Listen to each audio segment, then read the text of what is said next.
Morning students कल के video में मैंने आपको फिनाल के कुछ रासायनिक गुण बताए थे। आज के इस वीडियो में हम फिनाल के कुछ और रासायनिक गुण बता रहे हैं। ध्यान से देखिएगा। सल्फोनीकरण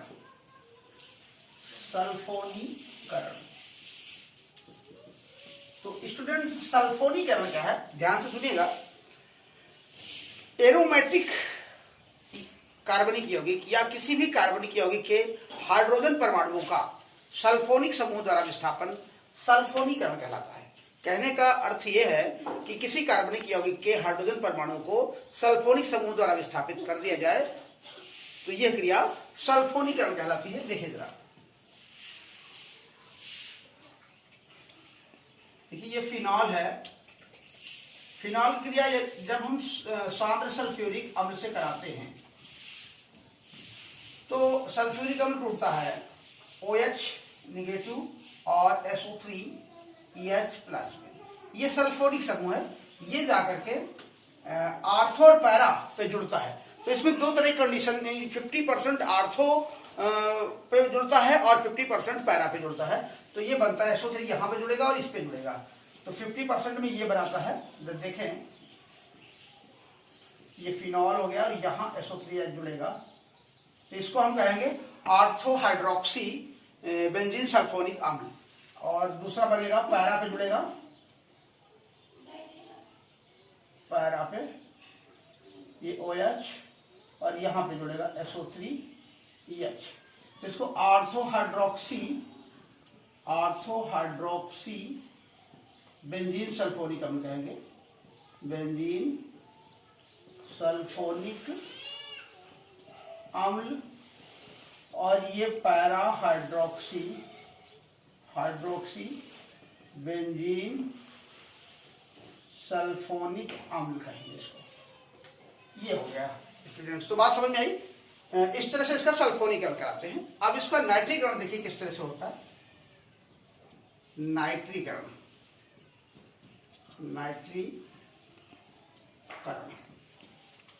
तो स्टूडेंट्स पहले ये समझ लीजिए कि नाइट्रीकरण क्या होता है। तो किसी कार्बनिक यौगिक के हाइड्रोजन परमाणुओं का नाइट्रो समूह द्वारा विस्थापन नाइट्रीकरण कहलाता है। कहने का तात्पर्य है कि कार्बनिक यौगिक के हाइड्रोजन परमाणु को नाइट्रो समूह द्वारा यदि विस्थापित कर दिया जाए तो यह क्रिया नाइट्रीकरण होती है। देखिए जरा यहां पर नाइट्रीकरण,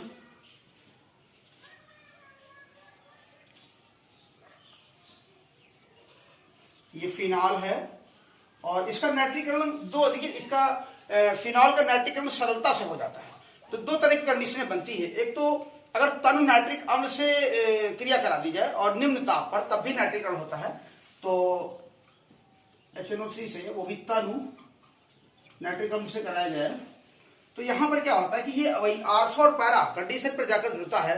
ये जुड़ता है, HNO3 जुड़ता है OH निगेटिव और NO2 प्लस में। तो ये नाइट्रो समूह है, ये जाकर आर्थो और पैरा पे जुड़ता है। तो ये बनाता है, ये आर्थो पे NO2 जुड़ेगा तो इसका नाम होगा आर्थो नाइट्रोफिनॉल। और दूसरा 50% बनाएगा पैरा नाइट्रोफिनॉल। ये जुड़ता है तो इसको हम कहेंगे आर्थो नाइट्रोफिनॉल और इसको कहेंगे पैरा नाइट्रोफिनॉल। तो स्टूडेंट्स ये ये तनु नाइट्रिक अम्ल से क्रिया के द्वारा ये रिएक्शन देता है। अब इसमें दो कंडीशन है। अगर दूसरी कंडीशन पे यदि सांद्र सल्फ्यूरिक अम्ल की उपस्थिति में और फिनॉल की क्रिया सांद्र नाइट्रिक अम्ल से करा दी जाए तो विशेष परिस्थिति, विशेष यौगिक बनता है जिसको हम 2,4,6 ट्राई नाइट्रोफिनॉल कहते हैं। यानी ये दूसरे कार्बन पर और तीसरा छोड़ के चौथे पे जुड़ता है, फिर पांचवा छोड़ के छठवें कार्बन पे नाइट्रो समूह जुड़ता है। तो जिससे 2,4,6 ट्राई नाइट्रोफिनॉल बनता है, जिसे पिक्रिक अम्ल भी कहते हैं। देखिए जरा रिएक्शन देखिए इसकी, ये इसकी रिएक्शन आएगी। ये फिनॉल है, इसकी क्रियाक्रम हम कराते हैं HNO3 से।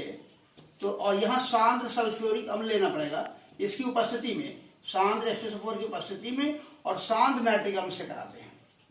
तो यहाँ पर ये टूटता है उसी तरह से OH निगेटिव और NO2 प्लस में। अब चूंकि यहाँ 3 कंडीशनों में जुड़ता है, इस दूसरे कार्बन पे जुड़ेगा, पहला कार्बन ये होगा, दूसरे पे ये जुड़ जाएगा, तीसरा छोड़ के चौथे पे जुड़ेगा, फिर पांचवा छोड़ के छठवें पे जुड़ेगा। तो 3 NO2 चाहिए, तो यहाँ 3 HNO3 लेने पड़ेंगे, तो 3 OH बनेंगे और 3 NO2 बनेंगे। अब एक NO2 यहाँ जुड़ेगा, एक यहाँ और एक इस स्थान पे जुड़ता है। तो देखिए जरा कंडीशन देखिए, ये इस तरह से ये हो गया फिनॉल, यहाँ 2 पे दूसरे कार्बन पे NO2, फिर ये तीसरा छोड़ के चौथे कार्बन पे NO2 जुड़ेगा और फिर 5 छोड़ के छठवें पे NO2 जुड़ता है। और यहाँ पर जहां जहां पर ये NO2 जुड़ता है, जैसे इस कार्बन पे यहाँ जुड़ेगा तो यहाँ पर एक हाइड्रोजन उपस्थित होता है, वो हाइड्रोजन हटेगा और हटेगा तो तब जाकर NO2 जुड़ेगा। तो एक हाइड्रोजन यहाँ से निकलेगा, एक यहाँ से और एक यहाँ से, तो 3 H और 3 OH से 3H2O भी बन जाता है।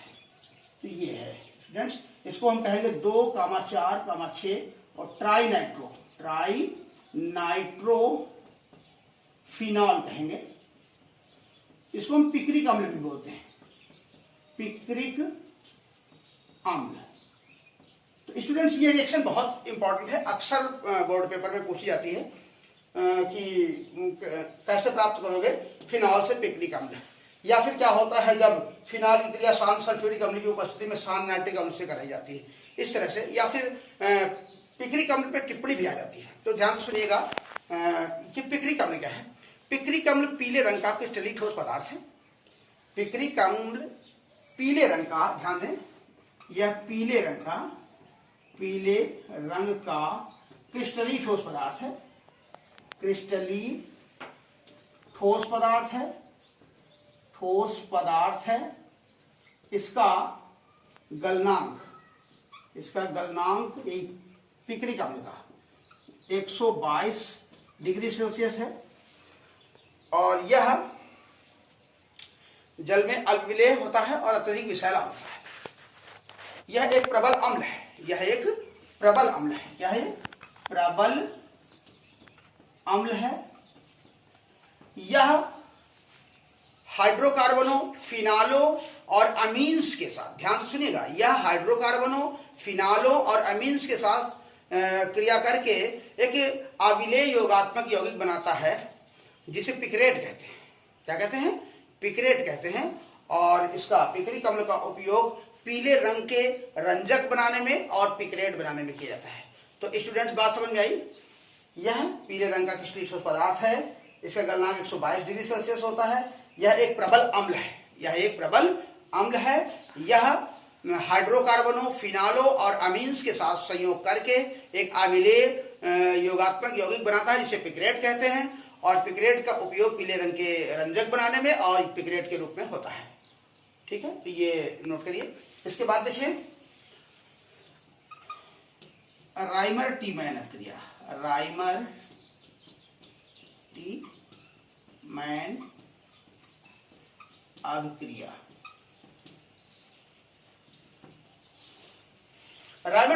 क्या? ध्यान से सुनेंगे स्टूडेंट्स कि जब फिनॉल को क्लोरोफार्म और कास्टिक सोडा विलयन के साथ 60 से 70 डिग्री सेल्सियस पर रिफ्लेक्स करके HCl द्वारा अम्लीय करते हैं तो सैलिसिल एल्डिहाइड बनता है। स्टूडेंट समझ आई बात? क्या क्या बताया? जब फिनॉल को, देखिए जरा इधर, जब फिनॉल को, ये फिनॉल ले लीजिए, इस तरह से ये फिनॉल हो गया। जब फिनॉल को क्लोरोफार्म CHCl3 और कास्टिक सोडा NaOH विलयन के साथ 60 से 70 डिग्री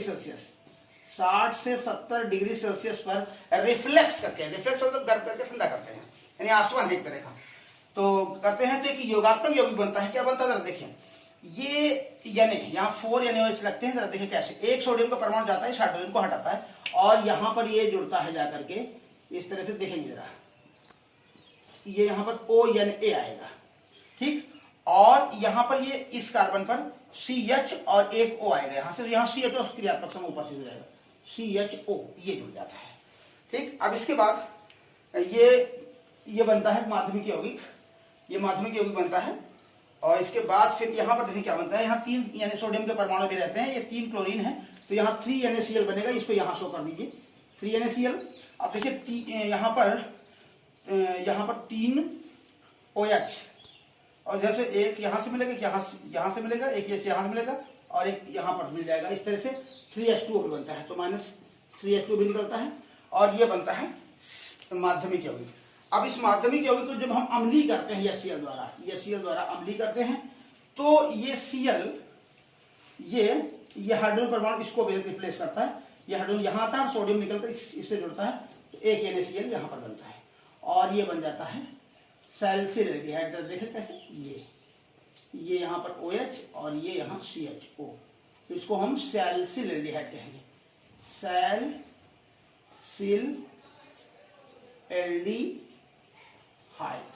तो स्टूडेंट्स इसको एक बार और अच्छे से समझ लीजिए कि राइमर-टी-मैन अपक्रिया क्या है।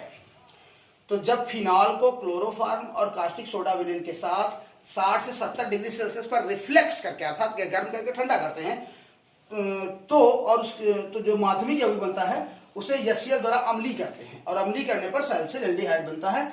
यह अपक्रिया राइमर-टी-मैन अपक्रिया कहलाती है। तो इसकी ये रिएक्शन है। तो बात समझ में आ गई होगी आज के इस वीडियो में, तो इसको नोट करिए और कहीं कोई डाउट है, कोई बात कम समझ में आई है तो बताइएगा स्टूडेंट्स, और मेरे इस वीडियो को सब्सक्राइब कर लीजिएगा ताकि हर वीडियो आपके पास आसानी से पहुंच सके।